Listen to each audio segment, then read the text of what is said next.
Salut à tous, bienvenue dans l'antre, on se retrouve aujourd'hui pour du lourd, mais du lourd pas trop lourd. Ça c'est bien ça c'est bien. Une M249 Para de chez Specnarms. Allez, c'est parti.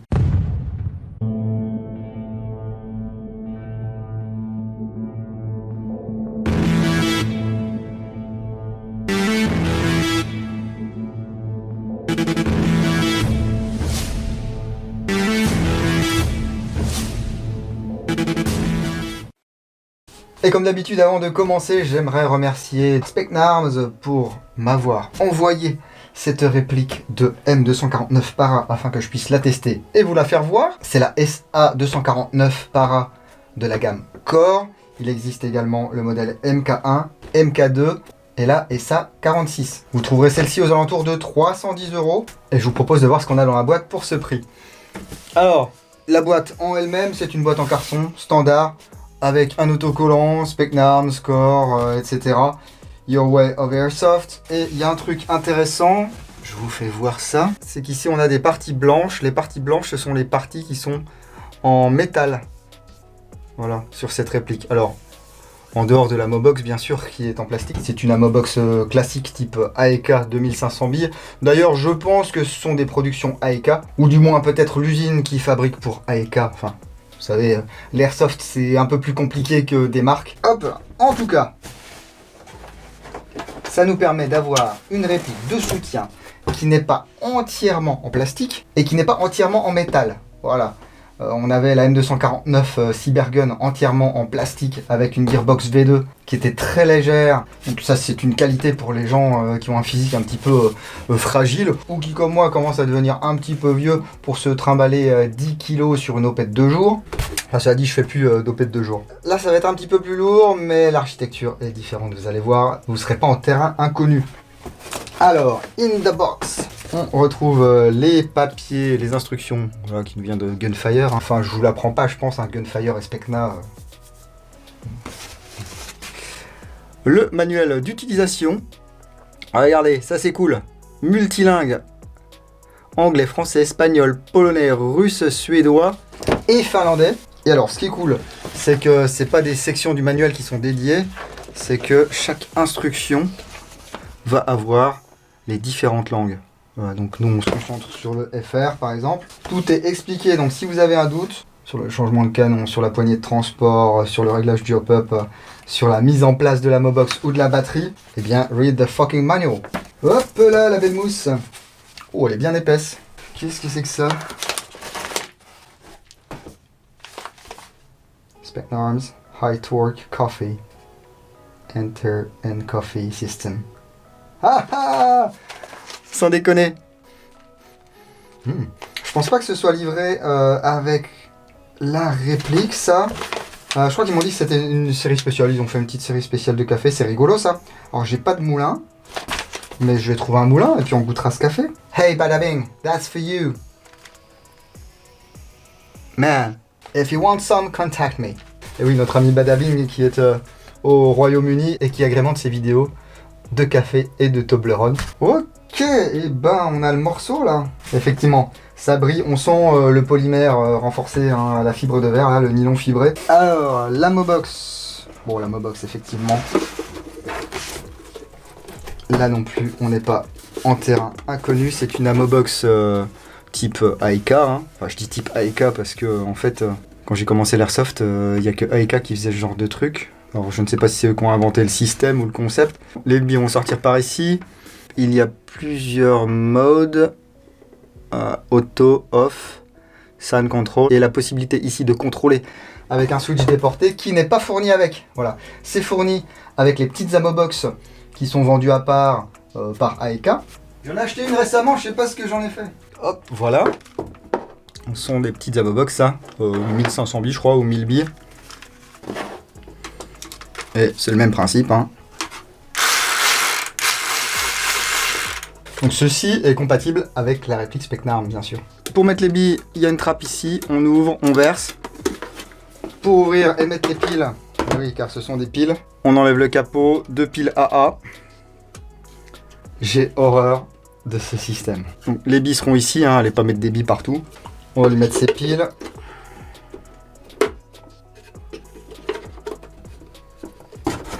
ça sera déjà fait pour tout à l'heure. On clipse bien pour pas que les 2500 billes ne sortent subitement de la Mobox. Ensuite, là, on est en quoi? Auto. Sound control.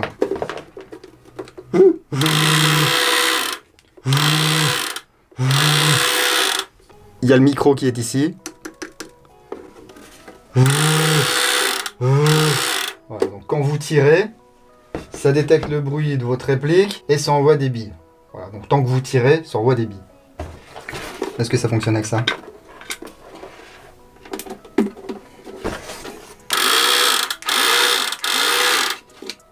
Voilà. Sur les petites, c'est une batterie rechargeable. C'est mieux. Bon, là, j'ai des piles rechargeables, donc des batteries rechargeables aussi. Mais, je sais pas, je préfère le système des petites. Bon, bref. On a l'outil de réglage du guidon, ça c'est bien. Une tige de nettoyage et de débourrage. Ça c'est bien aussi, vous savez que j'y suis attaché. Hein. Et la réplique qui est là. Il n'y a pas besoin de faire d'assemblage ni rien du tout comme sur la réplique Cybergun par exemple. Hop.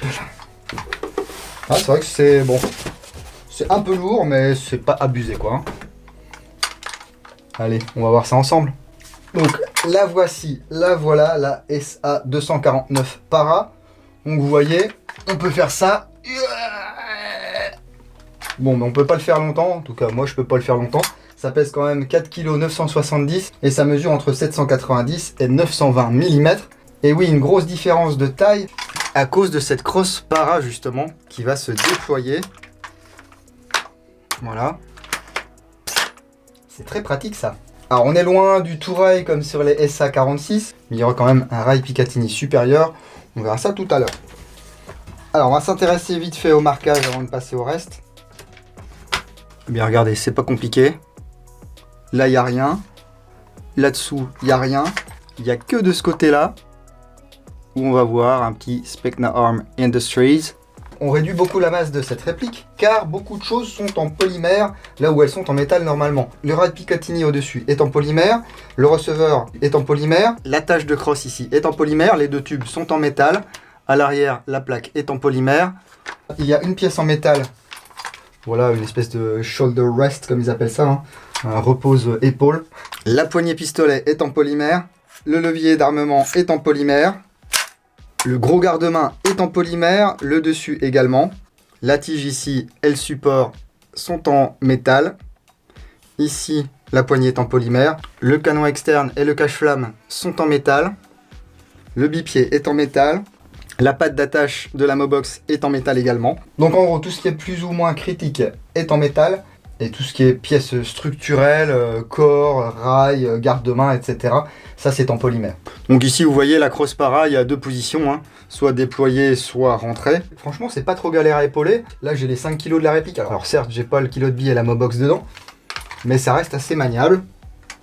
Voilà. Pour le stockage, on tire ici, on tourne. Voilà. Je vous montre ici le côté de la réplique. Voilà. Le levier d'armement. Voilà, si vous aimez bien vous tripoter le levier, c'est possible. Le rail Picatinny ici sur le dessus. De l'autre côté, le système d'alimentation. Alors on peut mettre des bandes de fausses cartouches, c'est pas fourni avec. Et là on va venir brancher soit la Mobox, soit un chargeur Stanag. Voilà, ça peut dépanner. Hein. La poignée ici, alors je parlais de poignée de transport, c'est pas vraiment une poignée de transport, c'est la poignée pour le changement du canon. Quand on vient de tirer, qu'on doit changer le canon, on n'a pas envie de se brûler. Donc ici, on attrape ça, on déverrouille ici. Et on va pouvoir changer le canon. Si vous avez déjà eu une 249 ou assimilée, vous reconnaîtrez le bloc pop-up. Hein. Typique de chez Aika, c'est de l'alliage. C'est pas très bien fini. On verra s'il fait bien son travail. Je crois savoir qu'il y a pas mal de gens qui ont eu des soucis avec ce genre de bloc pop-up. Du coup, il y a des pièces Airsoft Pro, je crois, qui existent. Et il me semble que j'ai un bloc pop-up Airsoft Pro qui traîne quelque part. Ici, on devine la prise Tamiya. Hop, on va déployer le bipied. Pour ôter le garde-main, on tire dessus. Et voici la connectique. Le bipied est en métal.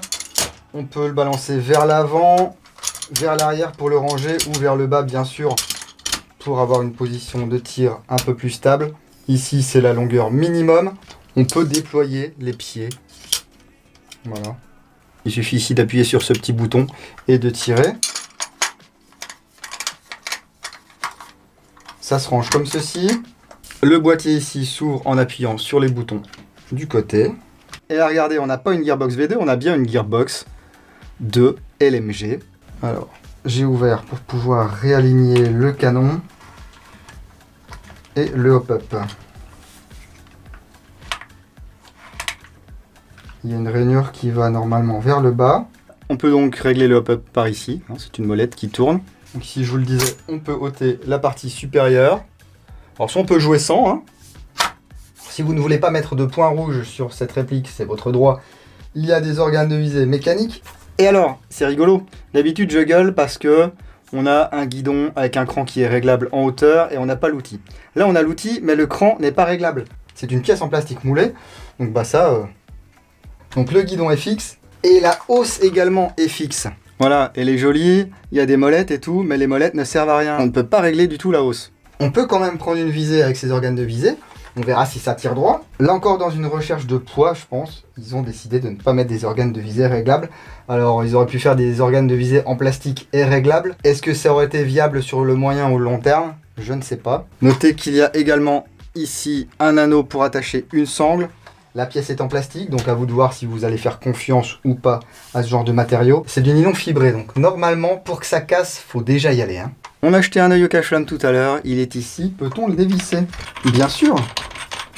Le canon interne dépasse légèrement, donc si vous voulez mettre un traceur, il faut faire attention au modèle. Parce que parfois, si ça dépasse de trop, ça va recouvrir les capteurs et ça va pas vous flasher votre bille.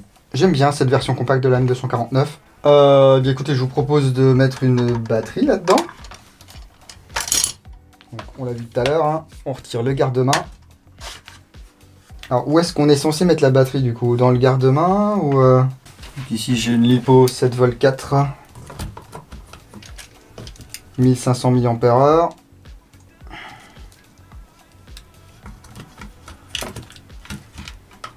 Est-ce qu'on est censé mettre ça comme ça?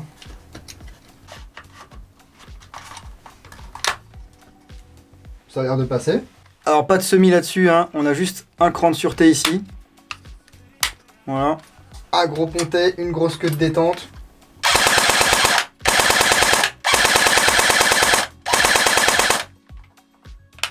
Là, je ne peux pas tirer. On n'a pas une cadence de chouchou. Je crois que sur le site Gunfire, il l'annonce à plus de 400 fps. On va aller voir ça au chronie.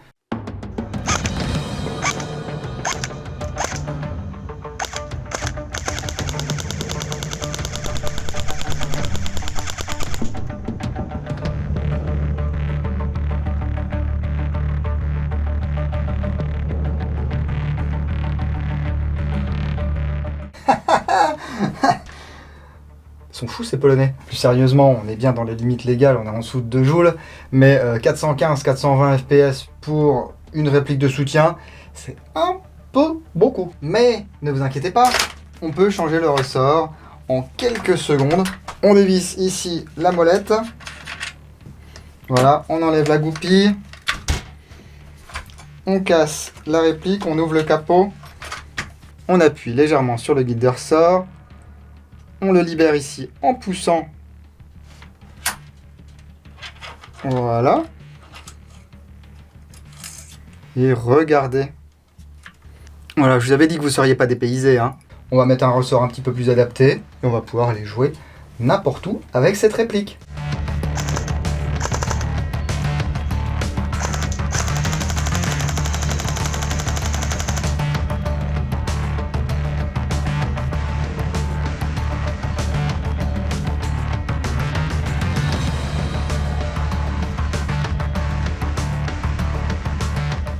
Voilà qui est mieux. Ici, voilà, un petit ATM 90. On a bien 90-95 mètres secondes, 0,9 joules. Pour ce genre de batteuse, franchement, avec un bon joint, on peut avoir une bonne portée. On peut avoir 45-50 mètres. C'est pas fait pour faire de la précision. Là, vous êtes là en soutien avec ça. Pour mettre la Mobox, c'est pas très compliqué. On vient enclencher ici cette partie au niveau du puits de chargeur ici. Et ensuite, on va faire glisser cette partie de verrouillage avec le loquet de déverrouillage ici, sur la pièce métallique qui est située ici en bas. Voilà. Et voilà. Regardez. Elle est belle, hein? Pas trop lourde. Enfin, 5 kg quand même, les gars, hein, un peu plus de 5 kg même, avec la Mobox et puis les billes. Mais on est loin des 8 kg ou 9 kg des versions tout métal. Hein. Voilà, on a fait à peu près le tour de cette SA 249 Para. Vous la trouverez aux environs de 310 €. Alors, si vous êtes complètement réfractaire au plastique, c'est sûr, ça sera pas une réplique pour vous. Perso, ça me dérange pas. Hein. Ces nylons fibrés là, ils ont quand même une belle gueule. C'est sûr qu'au toucher, on sent tout de suite que c'est pas du métal. Et c'est assez solide pour faire ce qu'on a à faire avec. Hein. On va pouvoir changer le ressort rapidement. On va pouvoir changer le canon, le joint de hop-up et pourquoi pas le bloc hop-up rapidement si on a besoin. Il y a de la place pour la batterie. Il faudra voir si la Mobox est fiable. Je crois que c'est quand même un point faible de ce genre de réplique. Mais on peut utiliser des chargeurs Stanag, mais on peut utiliser des petites Amobox.